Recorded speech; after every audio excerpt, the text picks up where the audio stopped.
you might suddenly be confused by how few potatoes you can get or how big the bags of rice are. You have decided these things are actually better in that culture, so I'm going to stick them to my personality now or my identity now. And that's a really big culture shock people forget about when they move back.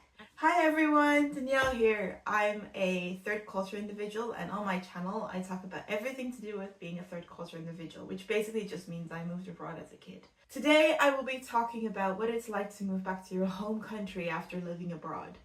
Now, I haven't moved back to the Netherlands, which is my home country, but I have moved back to Europe. But I have heard of experiences of my mom moving back to the Netherlands back when she first moved to Taiwan and then moved back to the Netherlands.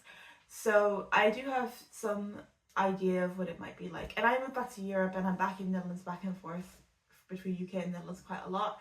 So I just wanted to talk about the culture shock that happens when you move back, because people don't expect there to be a culture shock when you move back home, but there really is, and that's kind of what I wanted to talk about today. So without further ado, let's get into the video. The first topic I wanted to talk about is food. Now, when you first move to a different country, you might have a culture shock around food because it's very different, the culture around it is very different, the food available is very different, which fruits are in season when, which vegetables you might be able to get, but also simple things like, is it a predominantly rice country or a predominantly potato country? Now, when you move back to your home country, if you've lived away for long enough, you might suddenly be confused by how few potatoes you can get or how big the bags of rice are, or the other way around. You might also be surprised, like my mum was, at how many different kinds of yogurt and dessert type things there are, or how few of them there are compared to where you just came from. You've gotten so used to the culture in another country that this might confuse you, and it might take some getting used to back to the food that you're eating more as a kid, maybe, or maybe not. Maybe you haven't had this food in a very long time and it's okay, but it just takes a lot of adjustments after, being away for so long. And another thing around food that is definitely an issue sometimes, or not an issue, but another thing around food that can definitely be a shock to the system is the times in which you eat. So for example, in the Netherlands, it's really normal for you to eat between 5 and 6 o'clock, which is earlier than a lot of countries to have dinner at. The restaurants in the Netherlands tend to close around 10. So if you're used to going out for dinner at like 11 p.m, suddenly you're back in a country where you're like, wait, why aren't the restaurants open anymore? I'm not used to this. These are things that you kind of have to take into account. In Taiwan, it's much more normal to eat between 6 and 9 p.m. Students and office workers might be eating a lot later in that time bracket because they don't finish work and school until 6. So they still have to make dinner after that and then, eat it. Whilst restaurants in Taiwan might close between 9:30 and 10, there is definitely something to say about night markets because they don't close until midnight. So if you're used to the night market and you go to the Netherlands, you suddenly can't get food at midnight anymore, or the other way around where you're like, oh, I could just go to the night market, but the food might be very different to what you're used to. So UK eating times are much closer to Taiwan, between 6 and 8, and again, people in the office might eat on the later side and young families might eat on the earlier side so the children can go to bed. Sometimes they might give the children food and then eat their own real dinner later, or tea as they tend to call it. Depending on where you are, restaurants might close between 9 and 10, unless you're in like a busy district like London where they might close a bit later. Pubs close around 11, but the kitchen might close earlier. So as you can see, every country has their own rules and every country has their own closing times and ways to get food at certain times, or no ways to get food at certain times.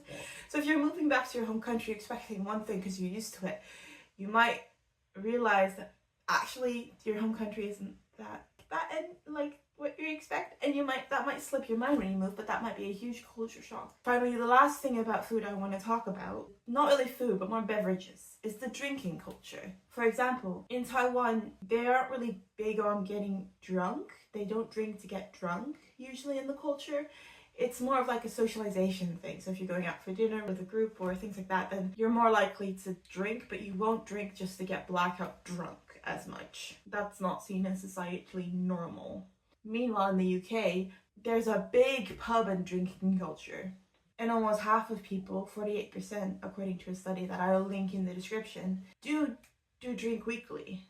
On the other hand, in the Netherlands, there's smaller glasses, and usually you drink more like beer, not something like you get really drunk on. And usually you don't really get drinks to get drunk, a little bit like Taiwan, except if it's like big parties, like in the South, Carnival is a big thing. But also like sports games, like the big football events that are happening at the moment, yeah, you do get drunk at those. So it's a little bit in the middle. Now, a little disclaimer, I don't drink, so I'm not sure how accurate these are. This is just the research I've done. But in my experience, they've been quite accurate. I feel a lot more like an outcast here than I did in Taiwan for not drinking. Then again, in Taiwan, I was a kid. So, but yes, I think drinking culture is very different in different countries, and you need to be aware of that when you move back, because you might be surprised at how different it might be. Because again, it might slip your mind because you're so used to what the norm is, and suddenly it's not the norm anymore. Now, topic number 2 I wanted to talk about is politics. I know, politics is a really diverse issue, so I won't go into detail about specific politics, but I do want to talk a bit about what it feels like when you move from one country to another. For example, you might have seen politics in different countries. So, well, you will have seen politics in different countries. So you might have decided, well, this works better than my home country, or this in my home country works better than the country here. So you might have a different view of how the politics should work in your home country and what should be done. So yeah, you might have a completely different view than when you left your home country to what you thought the politics were like to when you return to your home country. So yeah, your politics views might change. This can cause you to have a completely different political view that you used to have before. Maybe you were in line with your family's politics when you left because you grew up with believing what they said, and you grew up with agreeing with what they said because it's all you knew. But when you moved, you learned about other things, and so you're like, I don't agree with my family anymore, which can cause some hard conversations. So just be aware of that. I know a big topic that comes up a lot is immigration, so you might have different views to your family on that as well because you've immigrated to a different country yourself. So maybe you have a different view on what immigration should be like, might be like.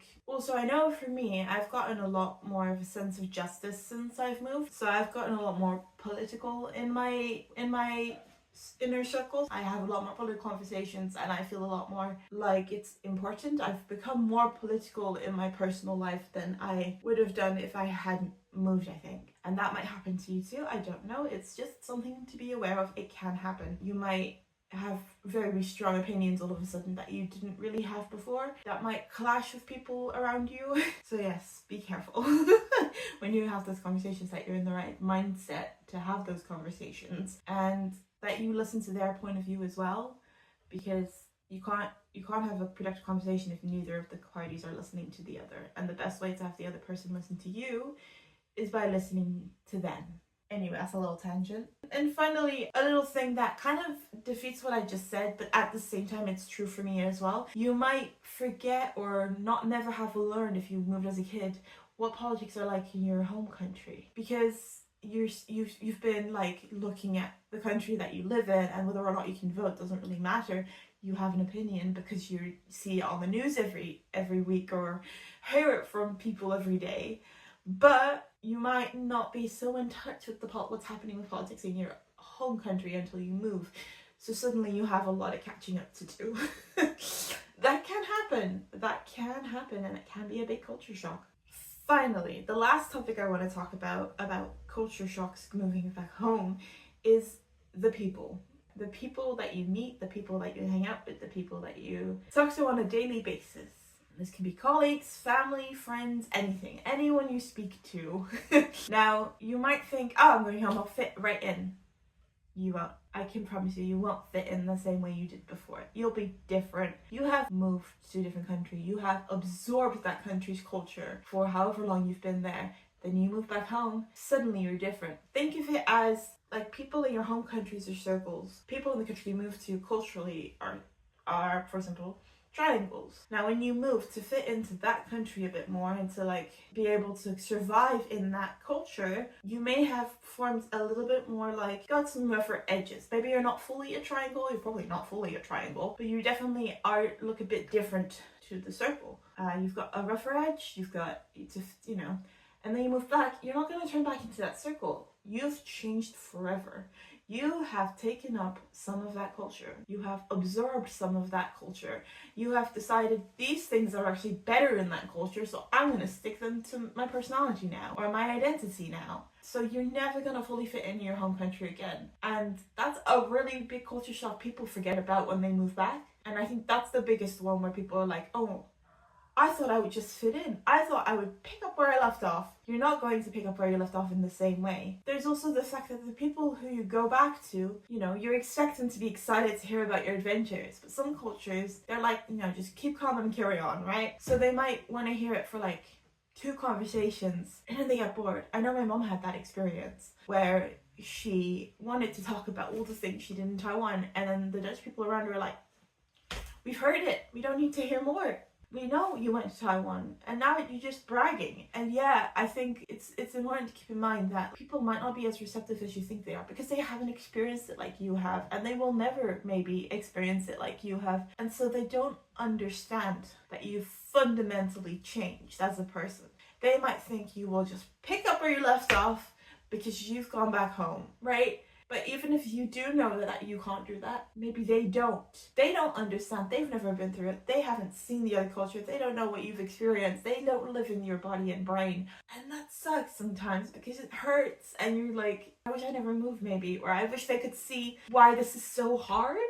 Because they won't be able to understand it the way that you do, and that's okay. And it's a grieving process. Here we back to grieving process, but you will find people who will understand, but you do need to look for them. They might not be the people you expect them to be. So for me anyway, all these things make it hard for me to realize where my home country really is, like what I consider my home.